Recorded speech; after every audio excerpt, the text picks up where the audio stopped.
Possibly with the light. City. Person, Tony. Eric Fender, KDA. Once Corey, take care of Killian with Wyatt. Eric Boris.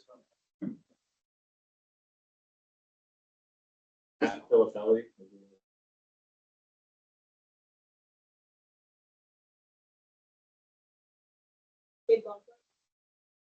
Ajit Raza, traffic engineer. Baker, and then Christian. Alon Khan with TLD. WSD. Shelcott, like Baker. Minda. Corbett, Minda, Metro Military Engineer.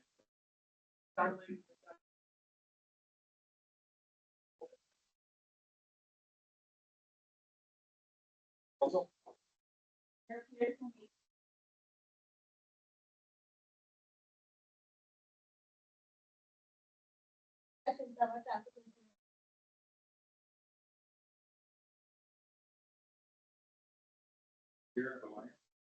Frank County. Chance.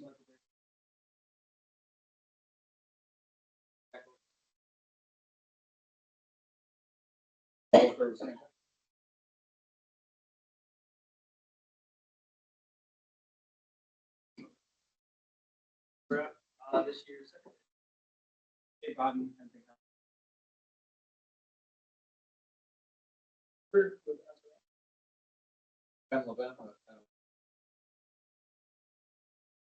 All right, thanks everyone. So question of the day today, I thought we would just do this with a kind of a show of hands. So MnDOT recently announced the winners of their 2024-25 Name a Snowplow contest.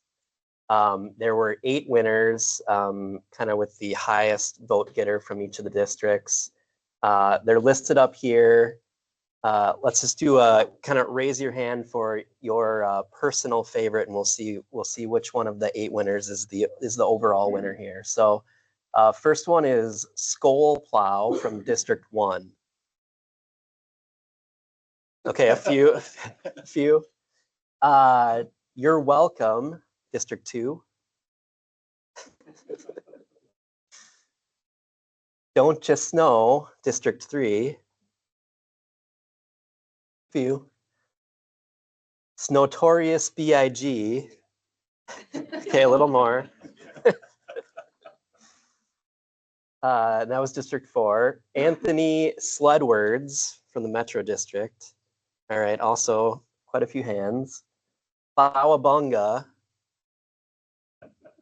All right. I came, I thaw, I conquered.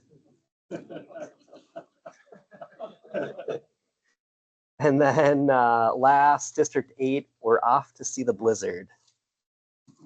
All right, a few. I don't know if we had like a clear favorite there. Maybe I think Snotorious B.I.G., Anthony Sledwards, and Bawabunga maybe were the most hands I saw. So just thought that'd be a fun icebreaker for today. Couple committee updates quick. So next Monday, the Younger Member Committee has a ice skating and happy hour event at Wooden Hill Brewing in Edina, followed by skating at Centennial Lakes Park. So if you're interested in that, you can register, or there's more info on the NCITE website. Another announcement I just wanted to make was there are a number of open positions right now that we're looking for volunteers for. And so a couple of them are on our communications group. So the advertising coordinator position is open. And then the newsletter coordinator position, Courtney Falerno is with SRF is still doing that probably through this year, but she's looking to transition out of that role. So that might be an opportunity for someone who's interested to kind of learn the ropes for a while with Courtney before taking that over maybe in 2026. And then a number of technical committees are also looking for co-chairs. I won't go through each of them, but you can see them up on the screen here. Those are great opportunities to get involved with NCITE, and meet new people, build relationships. So if you're interested in any of those roles, if those seem like maybe a committee that you might have some interest in, certainly reach out to either the chair of each of those committees or to myself or any of the other board members, and we can give you some more information on what those roles may entail. And then upcoming NCITE events. So April section meeting, we don't have a exact date for this yet, but we're planning a technical tour followed by a happy hour of the Metro Transit Gold Line project. Gold Line is going to be opening here in late March, and so we're looking to do a technical tour kind of late April timeframe when the weather's maybe a little bit warmer. So look for more information on that here in the next couple weeks. And then I just wanted to do a reminder about the Great Lakes annual meeting in Indianapolis this year, June 8th through the 10th. We'd love to see folks join us there. Green Bay was a lot of fun last year, and I'm sure this year will be a lot of fun too. A couple of announcements related to the Great Lakes annual meeting. So abstracts are due at the end of this week, Friday, February 21st. You can see the 5 different tracks for the abstracts up here. Registration and hotel information is not out yet, but will be coming very soon in early March. If your company is interested in being a sponsor, please reach out to Morgan Nelson at Kimley Horn, or you can fill out the form on the Great Lakes ITE website. And then there's lots of other information available on the Great Lakes ITE website as well. So I think that's all I had with that. I will turn it over to AJ to introduce Connie. I think your phone mic. Oh, yeah. All right, hold this. All right, this is fun. I'm gonna read from here because it's an excellent bio and I don't want to mess it up. Okay, so we have Connie today. Connie is MnDOT's Metro District Engineer, where he leads 1,300 employees to implement MnDOT's mission using high-performance partnerships in the region to connect and serve all people through a safe, reliable, equitable, and sustainable transportation system. Prior to joining MnDOT in January 24, Connie worked for 13 years in the private sector, following a distinguished 20-year MnDOT career that included several years as the department's deputy commissioner and chief engineer. He's been a vigorous advocate for transportation at the local, state, regional, and national levels. He's a registered professional engineer in the state of Minnesota and a member of numerous professional organizations, including ourselves. Connie is a graduate of South Dakota State University, where he has earned both a bachelor's degree in civil engineering and a master's in structural engineering. He's married with 2 children and 4 grandchildren.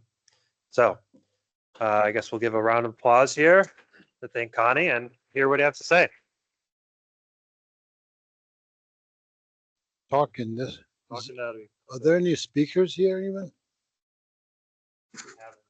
So why am I holding this? Or is that for the, oh, online?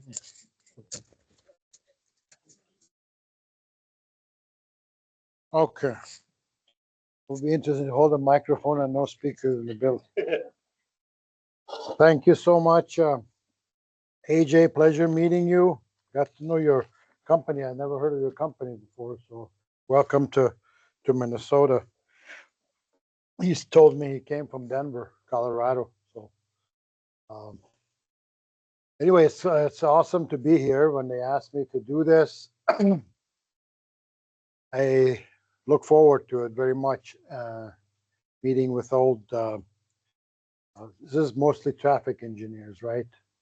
Right, Brian? I think so. So I'll watch what I say about traffic. There are some things, some serious things about traffic engineering that I'll talk about. But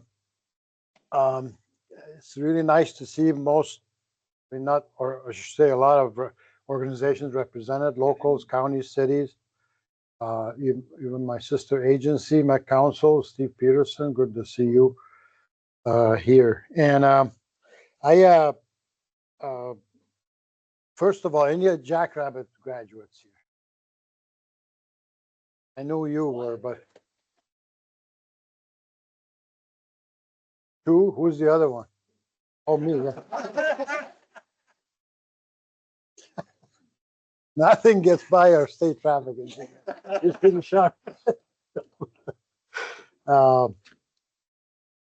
Anyway, I always do that because I'm a Jackrabbits fan. Went to school back there and was from 78 to 82 and then 84.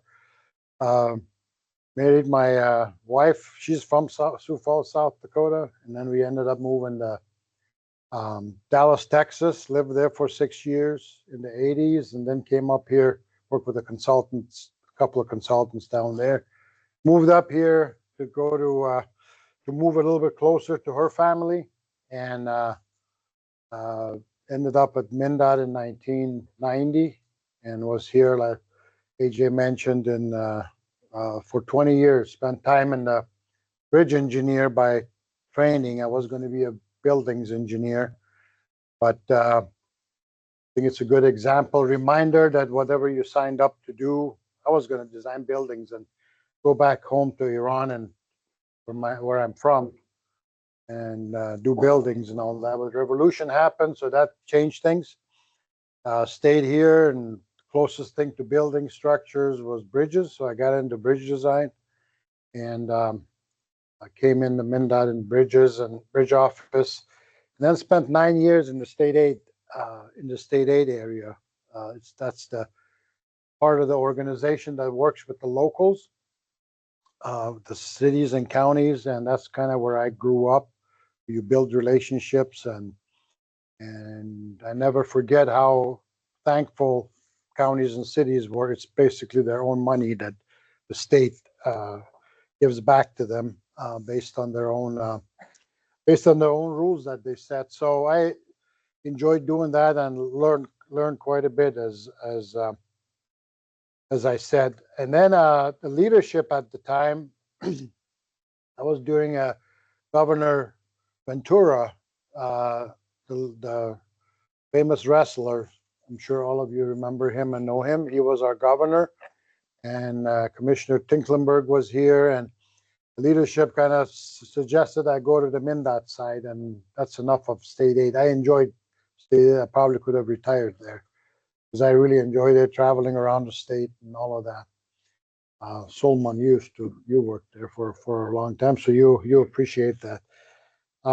Anyway, so they told me to go work at MnDOT for a little while, and so they asked me to go. There's a mobility open in MnDOT Metro, in the Metro District, which is the job now that Nikki has on a mobility. They told me 6 months max. You can go back to, well, it turned out to be 8 years, from 2000 to 2008. And because from the outside, it looked very scary coming to Metro. To me, it did. To some people, it's a good challenge to do. And but what I learned from it was that you grow up with it. It's challenging, but it helps build your career. So then went on then the bridge collapsed. If you remember, in 2007, I wasn't actually in this job, same job 20 years ago, and then went downtown as a chief engineer, as mentioned. Then there was a change in governorship in 2011, and I moved on to the private side for 13 years. Worked with HDR for 3 and SRF for 10 years, and then last year, and I'm old enough to retire. I'm going to be 66 here in March, so coming up. However, I think the mind still works a little bit, so I'm still having fun, even though I cut my salary in half, coming from SRF and doubling my work hours. That kind of worked out pretty well. But I'm having a blast. I'm having fun. Government work is very gratifying, and I don't do it for money. I do it to give back and to connect people, to do as best as we can to serve the public, and try to erase the bad image that sometimes government people have. And I've said many jokes before. You've all heard it, and while I laugh, like the one about what sleeps for and is orange. Probably heard that one. People say that's a MnDOT snowplow truck. I get pissed at that. I get mad at that. So I got 20 truck stations here in the metro area. Go visit them every month and a half or so. I visit at least once a year. I try to go there, and nobody works harder than those guys. They get a bad rap.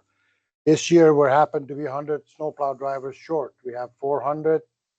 We need to have about 430 to drive our 216 snowplow trucks to take care of a big storm that hits Metro. And based on each sub area, that's what they calculates up to. You need to end up with 216 snowplow trucks, 2 drivers, because every 12 hours you switch during a storm. And so you need that. We only have like 300 some people. We haven't had the huge storms, the 10 inches and whatever. Yeah, knock on wood. Although part of me says let's have one, see what happens. I know they'll give it all and do their best, and we have a lot of partnerships with locals, with cities like St. Paul, with John Matsko, former city engineer, by the way. I want everybody to notice that he's an old friend that we partnered with. So anyway, that's a little bit about myself and my love of doing the job that I have, and I hope you guys all have that as well. And maybe at the end, as a grandpa, am I the oldest one here? Am I older than you? if I not older than you, Tom got me. Tom Campbell got me by a few months, maybe, huh? So well, that's good. That's awesome. 20 years. That's awesome. Wow. That means I'm on the 20-yard line. I got 20 more years to go. That's good. One thing I wanted to share, I don't know how people are, if you're, there seems to be a lot of anxiety. I know we have it within our district. I've gotten some emails from folks. Some people are worried about what's happening to government at the federal level, and not so much at state level, of course. But I think the one advice I can give is that, first of all, this is not the first time we have had administration changes. It always happens. Pendulum swings one way and then goes back the other way. I know it's a little different. Personally, I mean, to make changes, that's their prerogative. They were elected to do that. The way they're going about it is a little different. If you remember back, I don't want to politicize this whole thing here, but I mean, back President Obama, he did it. President Clinton, he did it by making government more, by looking at the government and see if there's places to make it more efficient. So everybody does it. This is just a little different. You have a different guy in charge, and so what they'll do is automatic. They'll go in there and they'd have no idea what's going on. I don't know how many hundreds of thousands of federal employees there are, but the only way they can control it is to shut off the old water tap completely, and then they'll open it up little by little, and eventually it'll get back to a norm. And so I think it affects us here a little bit. I think it affects us, and maybe I'll talk about a little bit later about innovation. We were talking at this table about innovation applications and things like that, and Minnesota has been very successful at the federal level to go get funding and win it and bring it to Minnesota with the discretionary dollars. And so now it probably will have some sort of a competition, and it's just gonna have to be, you have to change your market, just like those of you who are consultants, you change your marketing plan, your language, how you speak to folks. Certain words resonate with people, and that's how we're gonna have to adjust to it. Quickly on the state level, that's been a little different as well. The governor came out with his budget proposal, which he always does during a budget year, and that has to get figured out, state's budget by end of June. And as you know, much of the legislative session was shortened up by people not coming to work or doing work. Anyway, the House was not in session. Senate was doing their work, although they were kind of partial too. But anyway, so it's all kind of settling in, and I think March 17th, there'll be one last election that's gonna set up the House. I think the House will be probably an even 67 members, and then the Senate is a one person Democrat lead. But they're gonna have a short session to figure out the budget. If you think about it, the House being tied, in order to pass something, you have to really compromise and agree on what you pass. So hopefully everybody will come to the middle. That's where I live, in the middle. For those of you who are in the middle, you just get run over all the time. Seems like by this side or this side. Hopefully there'll be a compromise and they'll be able to figure the budget out. If not, we haven't really started to talk about, try not to mention, shutdown and things like that. There's nothing good about those things. It's all disruptive. And but if it goes past, if they don't get it settled by end of June, then it could be a government shutdown at that point. I think everybody says there will be a special session, because session is supposed to end in May. So then the governor will call them back in, and then they can go home whenever they wish. So they'll have to figure something out. If you remember last year, we had $18 billion of surplus. That's a lot of money. I don't ever remember it that much. And now the projections are this coming biennium, we're say plus 600 million, which is basically even. Anything less than $1 billion. And then the next biennium, that's 26, 8, and 9, is the one that's projected to be 5 billion in the hole. So that reminds me of the days last time I was in this job, when everybody had to continue to cut government. And we had to do it too, MnDOT, even though our money is different than general fund. Yeah, we're based on gas tax and license tax. We have a separate dedicated dollars, which is good for us. But the good news is the trunk highway fund has gone up, and we have a lot more is coming into that. The license tax fees and the gas tax. Gas tax is a little less now. The biggest workhorse is the license tab, and then the sales tax on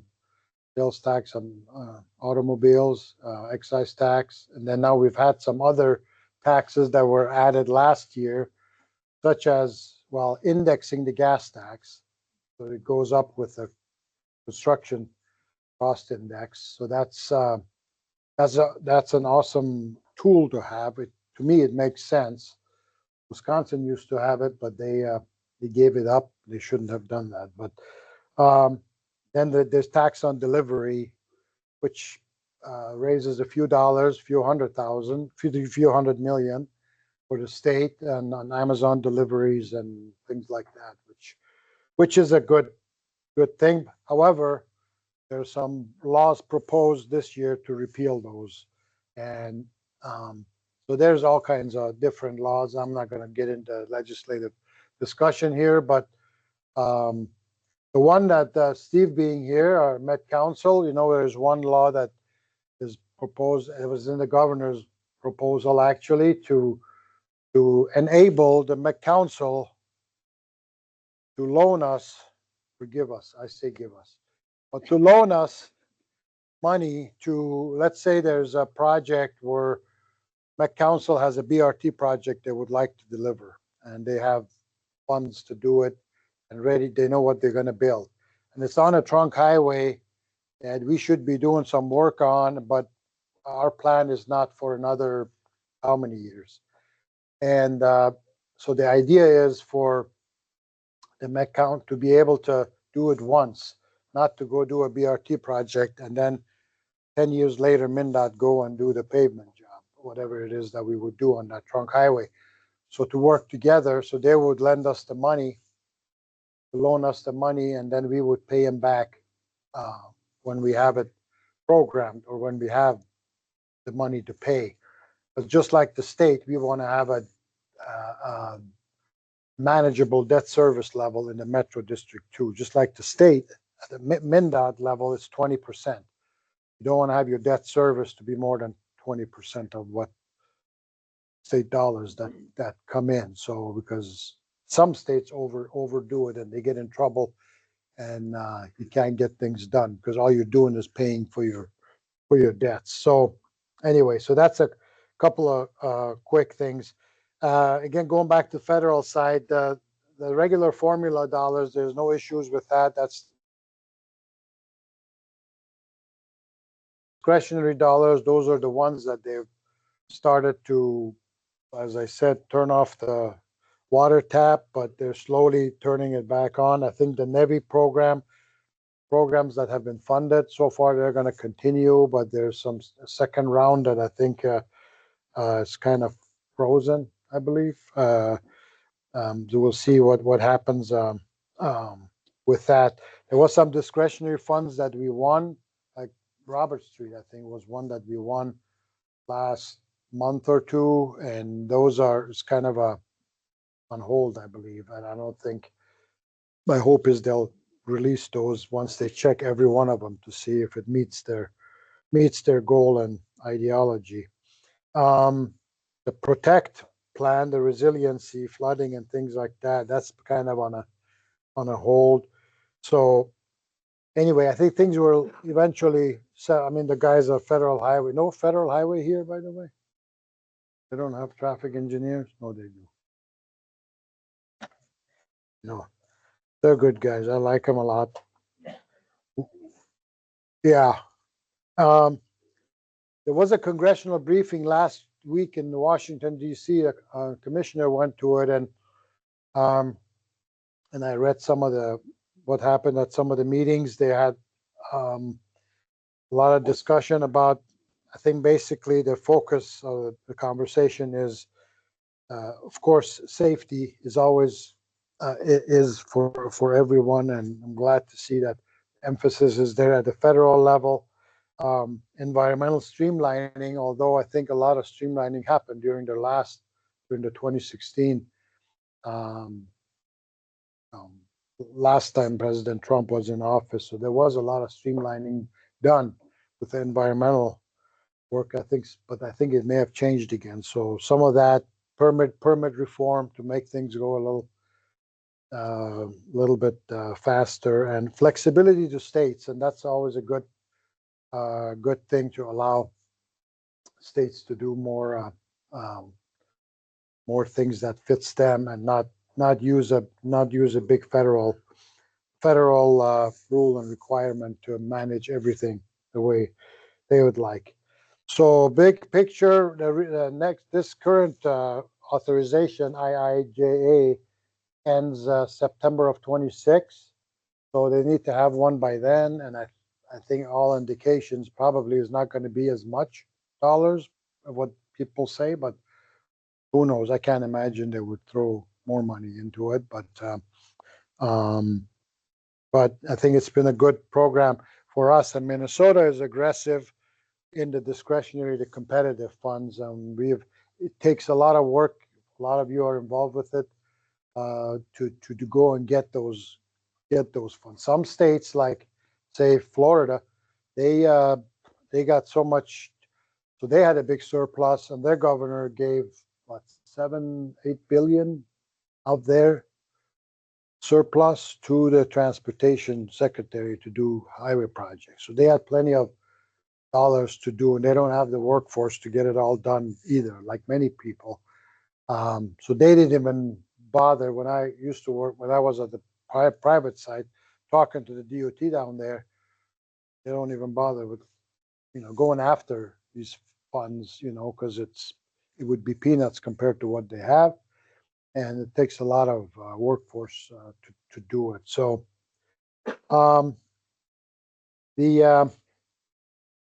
the message that the one thing that I remember, what the U.S. DOT Secretary Sean Duffy from Wisconsin, right? Andy is a big Packer fan. He knows Sean Duffy real well.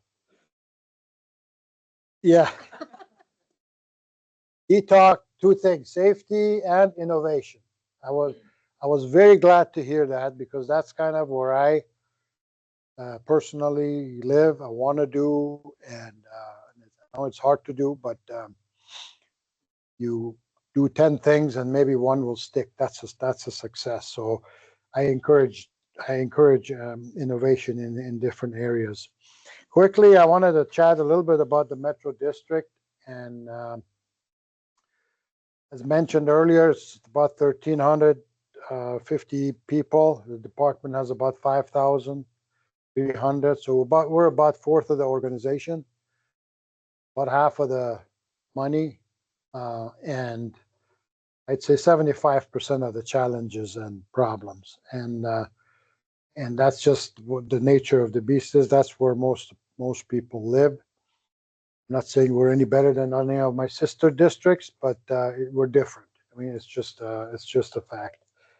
But even even within the district, I feel like, especially since I've come back this year, I feel like it's two different districts, inside the ring and outside the ring. And I suppose you could say, I can't say all of Hennepin County or all of Ramsey County, but a lot of it is inside the ring, where the emphasis on projects is totally different than you go out like Southern Dakota County, Scott County, Carver County, and North Anoka County, Washington County. The philosophies are totally different. When you go outside the ring, those counties I just mentioned, there's a lot more talk about economic, well, safety and mobility is one thing. Transit is also there, but economic, a lot of the projects that we do is economic development driven, and new businesses want to move in, so they need a better access and a better interchange, and so that's that's one philosophy. So you have to kind of talk that language and those priorities. Then you come inside the ring, where I'm sure you've heard, we have a couple of big projects that gets a lot of attention, the Rethinking I-94 and 252 project, where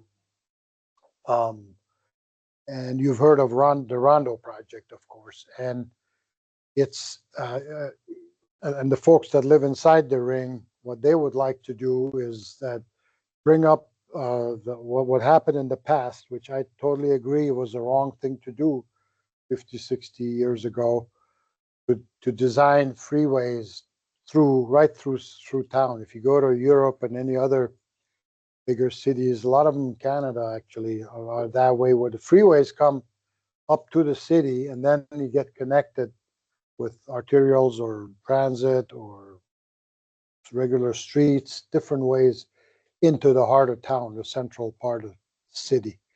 And so the folks who are really passionate about, like, the Rethinking 94, that want to design would like to build a boulevard, that all sounds cool, but and in their mind, the only way you can repair the harm that was done dividing that community is to do that, without any looking at any other regional traffic. You got businesses in downtown that say absolutely not. You got east part of town that says no.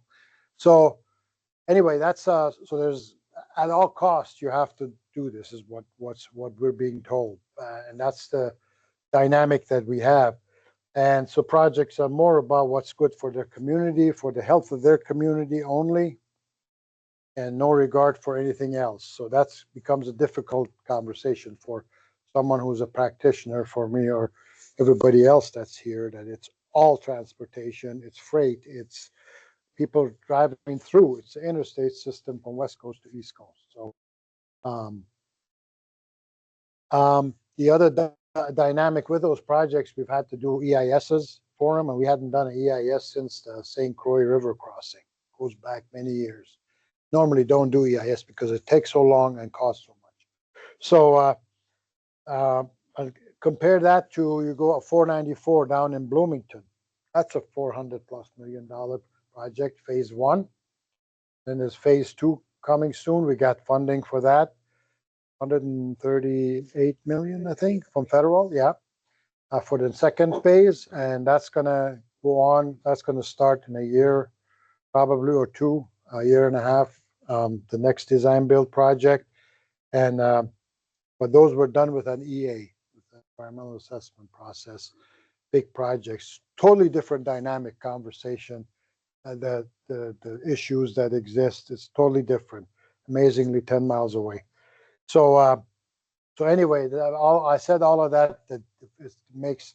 I know we have area managers, area engineers. You know, those who are close to. Their job is to mainly to work closely with the local agencies and build and maintain relationships. And you have to be flexible and adaptive to different philosophies that exists. Speaking of innovation and opportunity for you, think of the two projects I mentioned, 252, 94 coming down.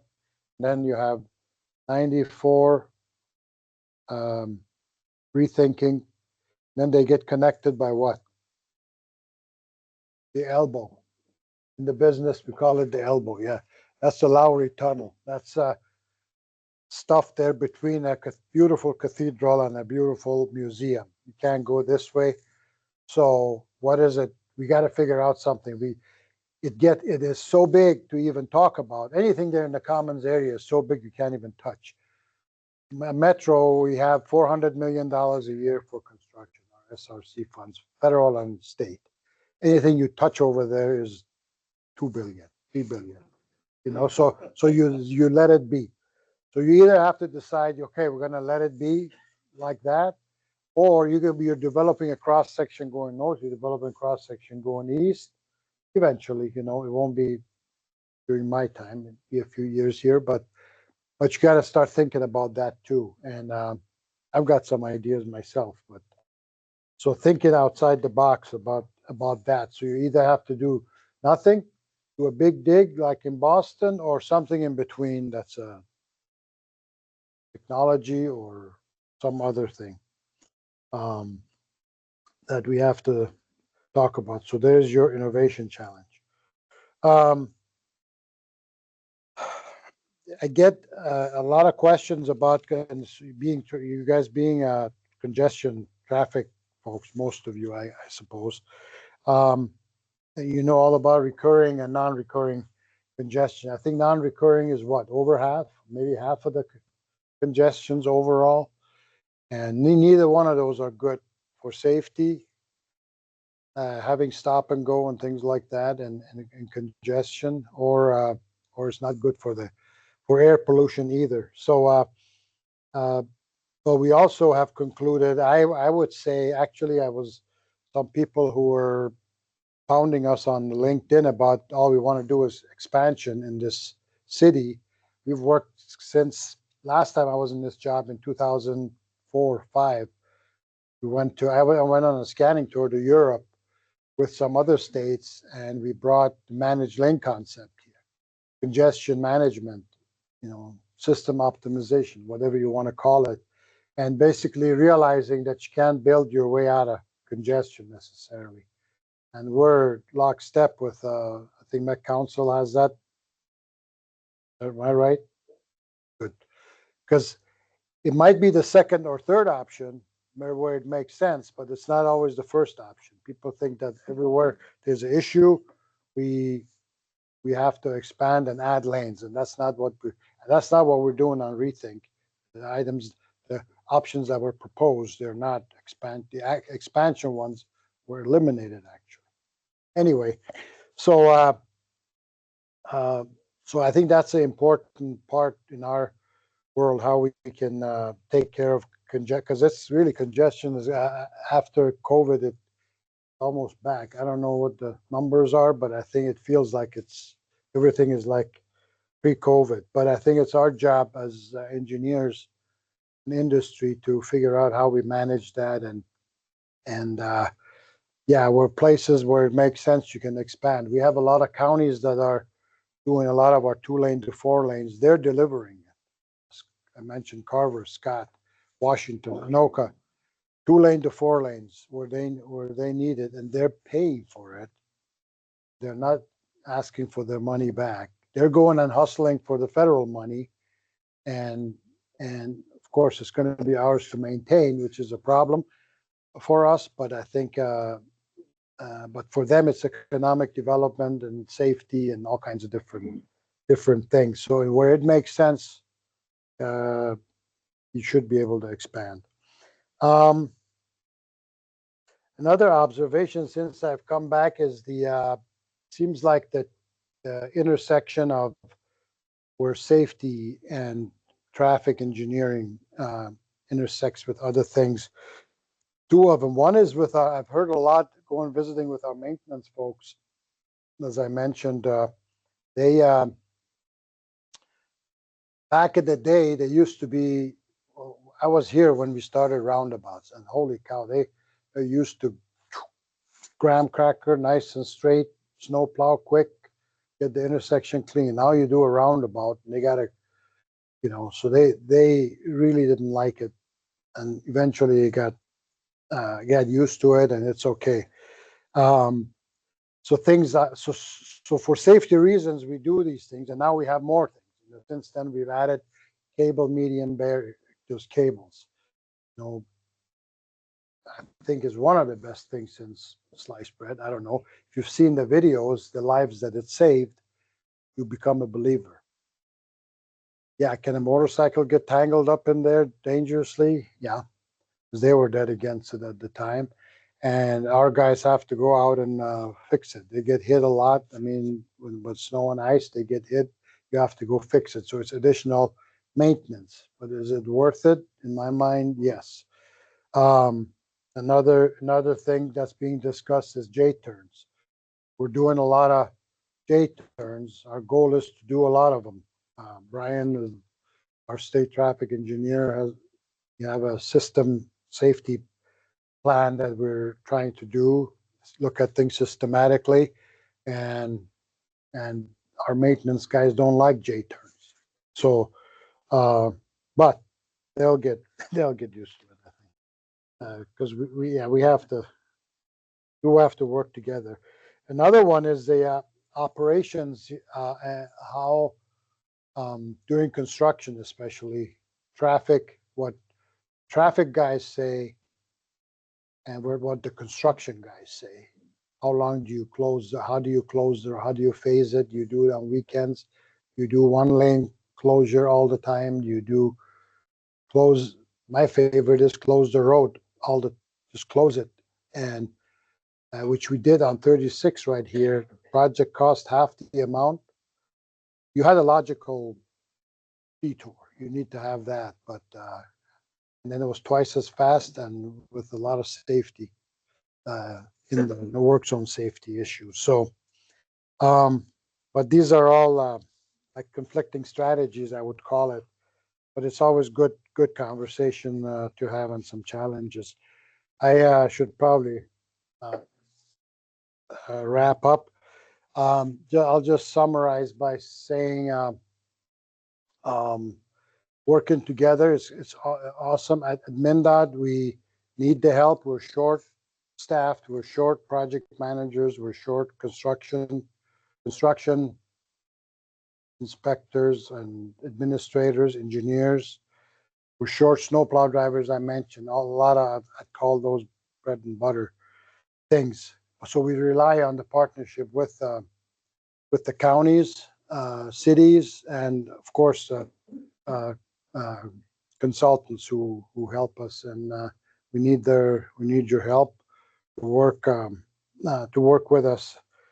So keep your powder dry on that. For the younger folks in the room, if I can be a grandpa for a second, do more than what your job description says. Don't just settle for what your job DD says and go home, punch the clock, go home at 4. And yeah, I know everybody has family and things like that, but take the extra steps to volunteer for other things, do more, differentiate yourself from others, and if there is an opportunity wherever, I say we're all one industry. You know, yeah, we sometimes, some of your folks, consultants come here, local agencies, Met Council, us, we always do that kind of stuff. But I think it's always for you always learn more, and I think that if you're ever presented with an opportunity, with especially from your bosses and superiors, don't say no. It really feels like these days that I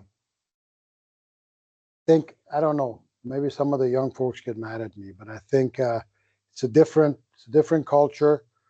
We're seem to be happy with what we have, and I think we should go above and beyond. And the more uncomfortable, the scarier an opportunity is. A consultant, if somebody asks you, yeah, why don't you move to another city? Those who, with big consulting firms, those who move, sacrifice, that's noted. They're going to get rewarded and end up coming back. I know it's hard with families. I get all that, but if you can do it, please do that, and don't hide from difficult, scary. The scarier it is, the more it'll be rewarding. When you're done, you'll be happy with yourself. And last but not least, do not follow the money. Don't go somewhere where they give you an extra $5,000, $10,000.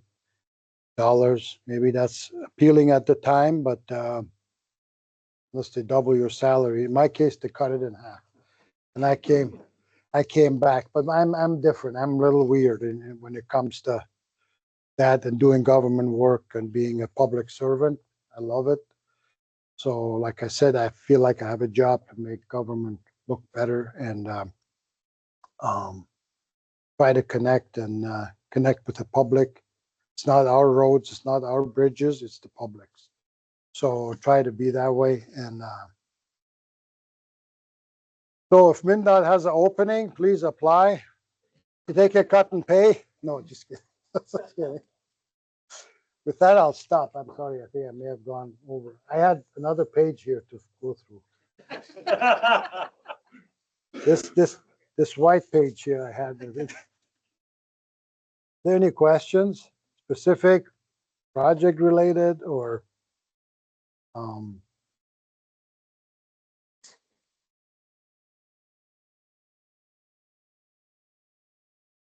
okay, awesome. Thanks so much for coming out, and great to see everyone. Pleasure meeting you.